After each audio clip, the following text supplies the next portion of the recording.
में एक दूसरे को आचार विचार जो होते हैं वो प्रस्तुत करने का माध्यम होती है। तो ऐसे में मैं आप तमाम लोगों से अनुमति चाहता हूं कि मेरे विचार में हिंदी भाषा के माध्यम से रखूंगा। क्या आपकी अनुमति है? बहुत बहुत आभार। सबसे पहले हमारे तमाम ज्ञात और अज्ञात महान पुरखे जिन्होंने इस धरती को रहने लायक बनाया, इस देश को रहने लायक बनाया, इस धरती के उपजाऊपन को बना करके आज पूरी दुनिया का जो भरण पोषण ये धरती करती है, ऐसा इस धरती को बनाया। उन तमाम पुरखों को मैं शत शत नमन जोहार करता हूं।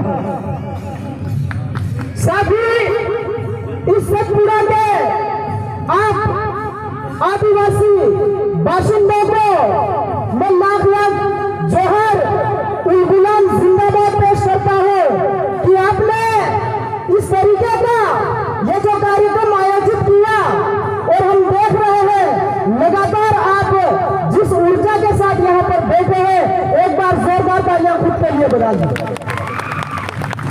साथियों, आज हम भील प्रदेश के हृदय और गौरव यानी कि मानगढ़ की पहाड़ी से आपके बीच में इन सतपुड़ा की वादियों में एक पैगाम लेकर के आए हैं।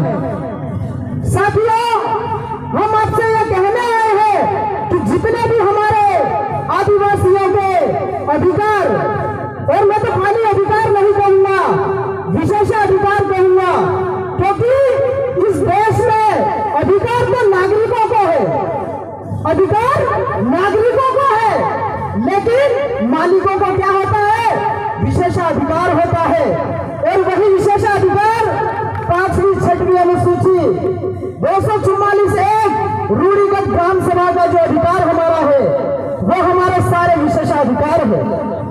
तो मैं आप लोगों से कहने आया हूं कि जितने भी हमारे जल जंगल जमीन के ऊपर जो अटैक यानी कि आक्रमण हो रहे हैं, उनके खिलाफ लड़ने के लिए हम सभी लोगों को अपने दिल से पहली क्रांति शुरू करनी पड़ेगी, क्योंकि हम बहुत सारे आंदोलन सड़कों पे कर रहे हैं। कई सारे संगठन बना करके हम अलग अलग संगठनों में जा करके डंडा झंडा एजेंडा लेकर के अपनी अपनी बातें कर रहे हैं। लेकिन इस मंच के माध्यम से मैं आपको यह कहना चाहता हूं कि हमको जितने भी डंडे झंडे संगठन हैं, उन सबको एक पल के लिए साइड में करके ज्यादा से ज्यादा और एक ही साजम पे आ करके जितने भी कॉमन मुद्दे हैं, जो सबकी समस्या है, उन मुद्दों पर एकजुट होकर के हमें यहाँ से इन वादियों से क्रांति शुरू करनी पड़ेगी। तभी जाकर के हमारे अधिकार सुरक्षित होंगे। साथियों, अंग्रेजियों ने 1896 में एक भूगोल में फोटोसिंकोग्राफिक मेथड होता है, उसके माध्यम से उन्होंने एक मैप बनाया था, मानचित्र बनाया था, और उस मानचित्र को नाम दिया था भील कंट्री। भील कंट्री माने वो इलाका जहां पर भील बाहुल्य लोग निवास करते हैं, जो कि कभी भी किसी के भी गुलाम नहीं रहे। हमारे पुरखों का इतिहास है, जब जब बाहरी आक्रांताओं ने हमारे पुरखों के ऊपर अटैक किया, उन्होंने सीना ठोक करके लड़ाई लड़ी और उन लोगों को नाकों छने सबा दिए।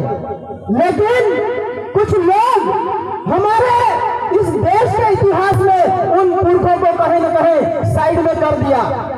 तो आज हमारी सबकी जिम्मेदारी बनती है कि हम अगर शिक्षा लेकर के आगे बढ़ रहे हैं, तो उन पूर्वजों का इतिहास भी हमको खंगाल करके लिखना पड़ेगा और लिख करके देश की शिक्षण व्यवस्था में लागू कराना होगा।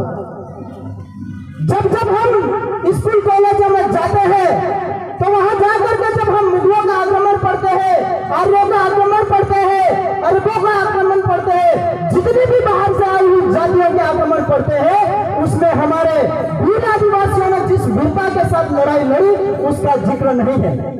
तो ऐसे में हमको ये लड़ाई खुद से शुरू करनी होगी।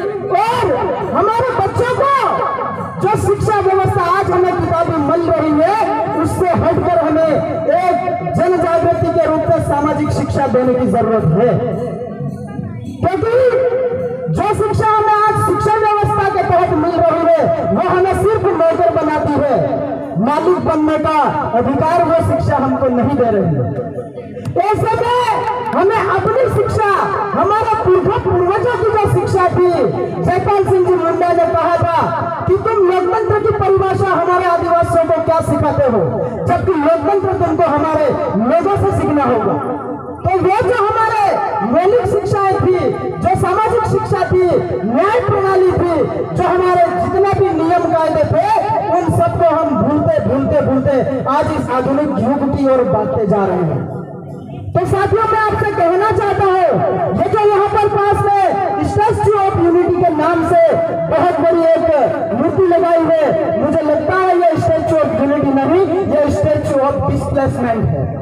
हमारे लोगों का यहाँ से उनको जमीन से बेदखल किया जा रहा है, कभी बड़े बड़े हाईवे, कभी बड़े बड़े एक्सप्रेसवे के नाम से, कभी बड़े बड़े डैमों के नाम से, कभी बड़ी बड़ी कंपनियों के नाम से हमारे लोगों की जमीनों को ये सरकारें औने पौने दामों में खरीद रही है। हम क्या कर रहे हैं? हम मुख बधिर बन करके देख रहे हैं। क्यों देख रहे हैं? क्योंकि हमने कुछ ऐसे लीडर चुने हैं जिनको हमने सदन तक पहुंचाया है हमारे इस जल जंगल जमीन की रक्षा के लिए, लेकिन वो लोग वहां सदनों में जा करके ऊँग रहे हैं, बैठे बैठे समोसा खा करके वापस आते हैं और वहां पर सदन पर जहां टेबल ठोक करके बात रखनी चाहिए वहां नींद निकालने का काम करते हैं। ऐसे प्रतिनिधियों को हमें नीचे बैठाना होगा और सामाजिक जो जाजम होती है, जो जाजम व्यवस्था के तहत हम जो चुनाव प्रणाली लागू करते हैं, जो हमारे बाप दादा पहले भी करते थे, ये लोकतांत्रिक व्यवस्था जब से आई है, इस लोकतांत्रिक व्यवस्था ने हमारी गणतांत्रिक व्यवस्था को खत्म किया, लेकिन हमें इसी लोकतांत्रिक व्यवस्था के तहत हमारी वापस गणतांत्रिक व्यवस्था को खड़ी करनी पड़ेगी, तभी हम हमारे समाज को बचा पाएंगे। हम देखते हैं बहुत सारे लोग हमें पूछते हैं कि आखिर आप भूमि प्रदेश क्यों बनाना चाहते हैं। हम उनको यही कहना चाहते हैं कि जब अंग्रेजों का शासन चल रहा था, उससे पहले ही हमारे इस इलाकों को भूमि कंट्री के नाम से आइडेंटिफाई किया था, और सरकारें भी जानती है कि जितने ज्यादा छोटे राज्य होते हैं या जितने ज्यादा छोटे अमले होते हैं, उनकी प्रशासनिक व्यवस्था बेहतरीन चल सकती है।